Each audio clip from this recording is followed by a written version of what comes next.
রাজধানীর ধানমন্ডি থানার জিগাতলা এলাকায় প্রাইভেট কার পার্কিং করায় চাঁদা নেওয়া অভিযুক্ত যুবককে আটক করেছে পুলিশ। যুবকের নাম মোহাম্মদ আশরাফুল। তিনি রাজধানীর হাজারীবাগ এলাকায় থাকেন।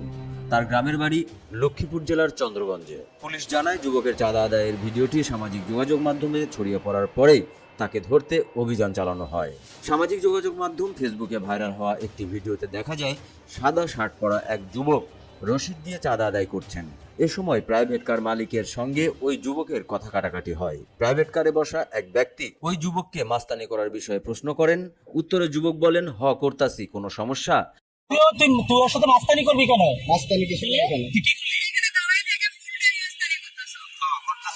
মাস্তানি করতেছো? হ্যাঁ করতেছি। কোনো সমস্যা না, সবার মাস্তানি তো সমস্যা না। এ সময় প্রাইভেট কারে থাকা একজন নারী ওই যুবকের নাম জানতে চান। উত্তরে যুবক বলেন, নাম দিয়ে কি হবে? নাম কি? নাম দা কাজ কি? ও তো মাস্তান, ওর নাম দিয়ে কাজ কি? ও হলো মাস্তান। এখানে রাস্তার উপর গাড়ি রাখছি, ওরে চাঁদা দিতে হবে।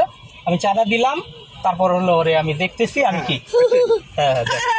এ সময় গাড়ির ভেতর থেকে ভিডিও করা হচ্ছে দেখতে পেয়ে ওই যুবক চুল নাড়িয়ে বলেন, চেহারাটা সুন্দর করে আইছে, একটা চুলও বাঁকা করতে পারবা না। হ্যাঁ তুই চাঁদা রাখছিস, চেহারাটা সুন্দর করে আইছে। হ্যাঁ আসবে।